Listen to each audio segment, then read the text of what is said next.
Tony Ferguson versus Beneil Dariush has now been added to the main card of UFC 262 in May, and I can't wait for this lightweight bout. You've got Tony Ferguson right now in a real tricky situation. He desperately needs this win against Beneil Dariush, because if you go on a 3-fight losing streak right now, Tony Ferguson, and you lose this one to Beneil Dariush, it's going to be really difficult to argue that you should still continue in the game of MMA, because I know they're all top contenders, but if he loses especially dominantly to Beneil Dariush, it's going to be a real bad look for Tony Ferguson's future in the company. 3-fight losing streak. I like Tony Ferguson. I don't think they should cut him if he does lose to Beneil Dariush. I'll watch any time Tony Ferguson goes out there and performs. However, his last few losses have been really dominant. It's not like he's been going out there and winning until getting clipped on the chin and put out cold, but we can still see that he's got it in the bag to beat these top contenders. The Charles Oliveira fight, he didn't have a single moment of success in that bout whatsoever. In the Justin Gaethje bout, he took a real beating there as well.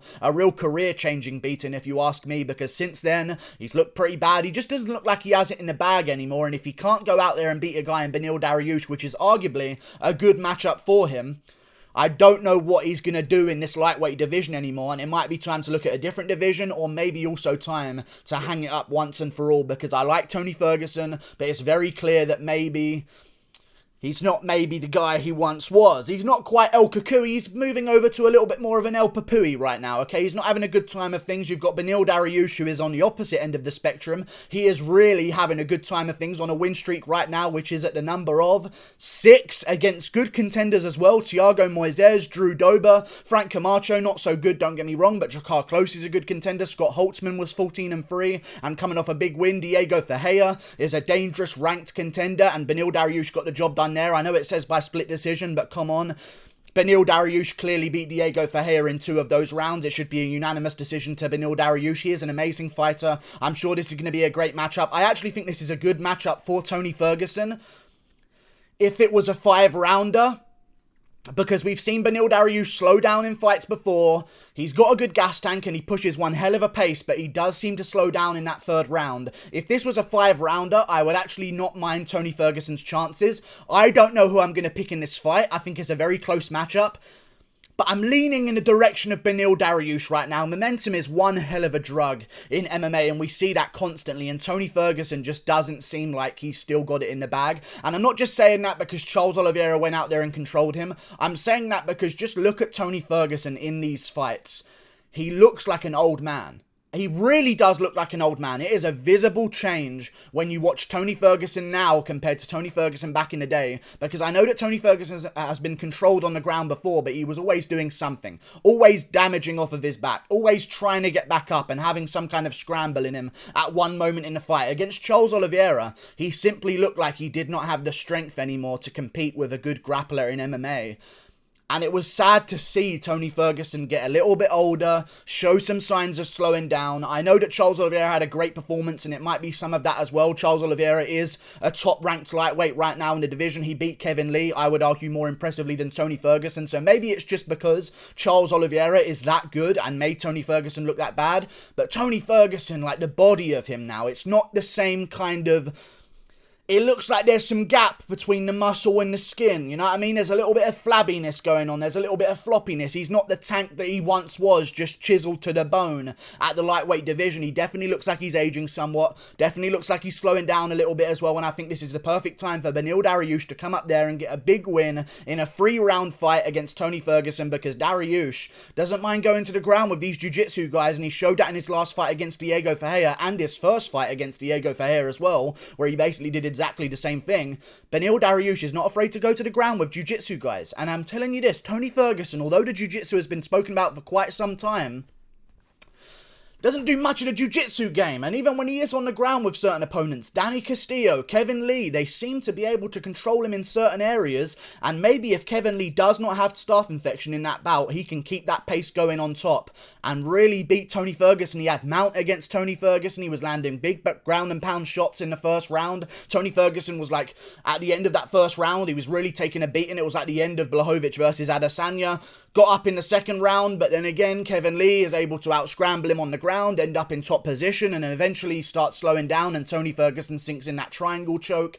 I like the matchup being made. I hate Tony Ferguson's management team. I would not have made this bout whatsoever. I don't understand what they're doing. It honestly feels like sometimes Tony Ferguson's management wants him to lose bouts and wants him not to have a career. I know this is a good matchup, but why? Why would you sign a 3-round bout when you are Tony Ferguson?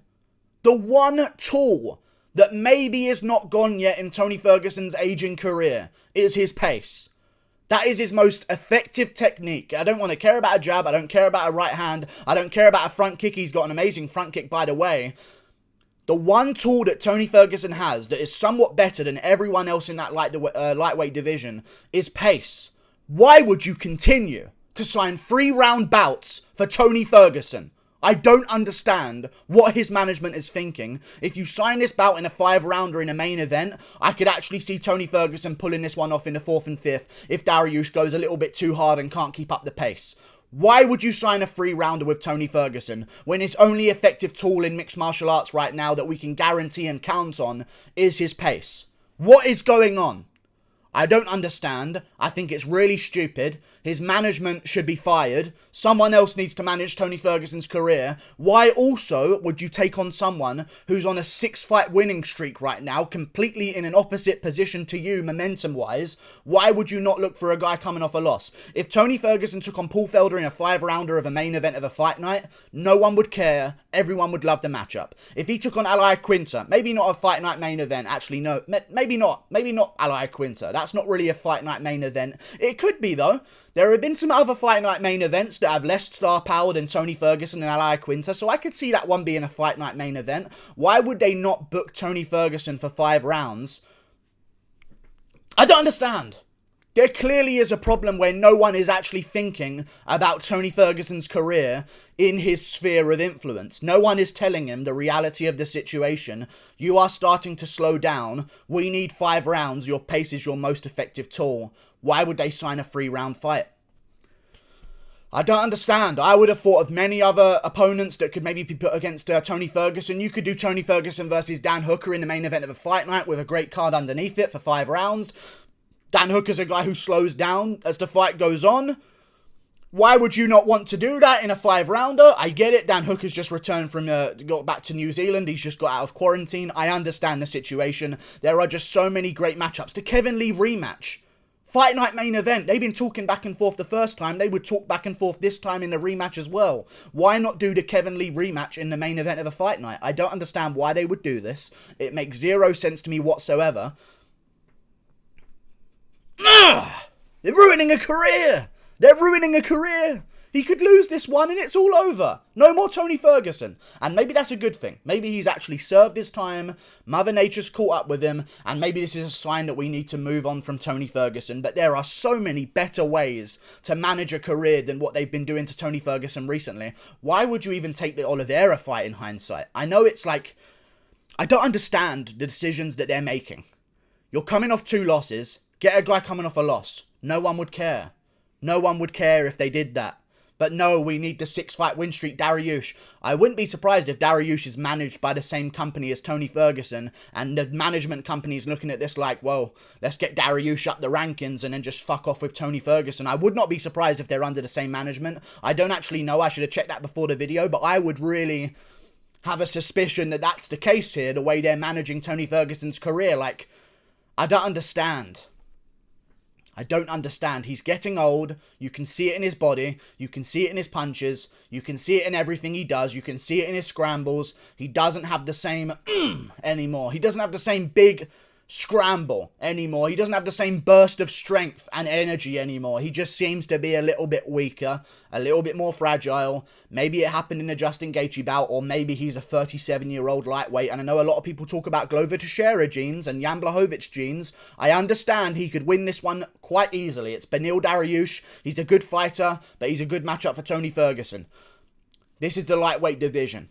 Okay, reaction time speed means way more than it does at light heavyweight. Okay, that's just a situation right now. I think that maybe Beneil Dariush could get the job done over Tony Ferguson here in a 3-rounder by just putting a pace on him and taking him down and working in those ground control moments just to keep on top of Tony Ferguson for 3 rounds. I will be picking Beneil Dariush to go out there and out-grapple him for 3 rounds after the last few performances I've seen of Tony Ferguson. I also want to bring up that people are mentioning that he's now training with Freddie Roach. I don't like that either. What's going on? Tony Ferguson, the type of guy to make no fucking sense logically with his career choices. It doesn't make... Freddie Roach is a good boxing coach, but the only thing that made Tony Ferguson so good in his prime was the fact that he was unorthodox. I don't want to see Tony Ferguson get back out there and start looking like McGregor. Boxing oriented, 1-2s, nice and technical. I don't like that from Tony Ferguson. I want to see unorthodoxy on the feet from him. That's what makes him so good. Throwing things from awkward angles. Moving his head in a way that doesn't really make sense boxing-wise, but it works in MMA. Why is this happening? He could go out there and beat Beneil Dariush and prove me wrong. And I hope he does because I love Tony Ferguson. What's going on? Lightweight division right now is interesting. And also, there's going to be some people out there that said, and I've already seen some of the comments as well, saying about how, ducking Islam Makhachev after he called you out. First of all, Beneil Dariush is ranked above Islam Makhachev, and Beneil Dariush submitted Drew Dober with an armbar in the 2nd round, quicker than Islam Makhachev did. So they can fuck off with all of that kind of talk. He's not ducking Islam Makhachev to take on arguably a more dangerous test in Beneil Dariush. I think that both of them would beat Tony Ferguson. I think that up for grabs for the winner of this bout, if it is Tony Ferguson, I'm spitting everywhere right now. If Tony Ferguson wins this bout, you've got to do him versus Islam Makhachev next. The winner of that one can get a jump up those rankings. I just would have done completely different things here with his career.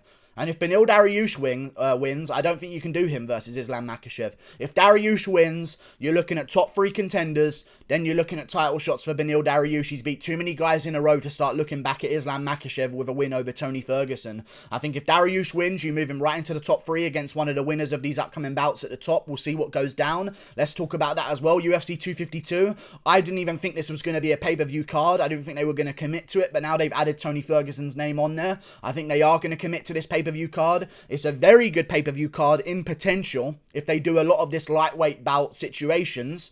I think they're going to do probably Gaethje versus someone on the card, maybe Michael Chandler versus someone, maybe Gaethje versus Chandler for a belt, or Oliveira versus Chandler for a belt. I've gotten used to the situation of the champion maybe not being rated the best overall anyway, since Aljamain Sterling has a belt wrapped around his waist instead of Piotr Jan. I've gotten used to that situation. If they're going to do a lightweight title fight on the 262 card, I don't mind. They're probably going to do that anyway. I would recommend that maybe they do Charles Oliveira versus Michael Chandler and like Gaethje versus like a Rafael Dos Anjos or something like that also on the card, and then say, hey, if anything happens to the main event, Justin Gaethje will shimmy you in on short notice. You fought for a belt before on short notice. We can use that in the promotion.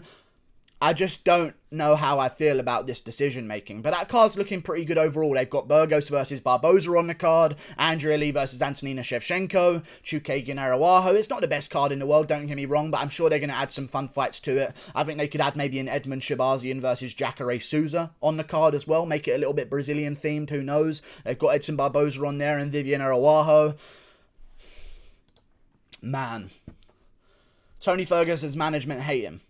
They hate him. That's the only thing I can think of. See you later. Thank you for watching the video. Click that button up there. Goodbye.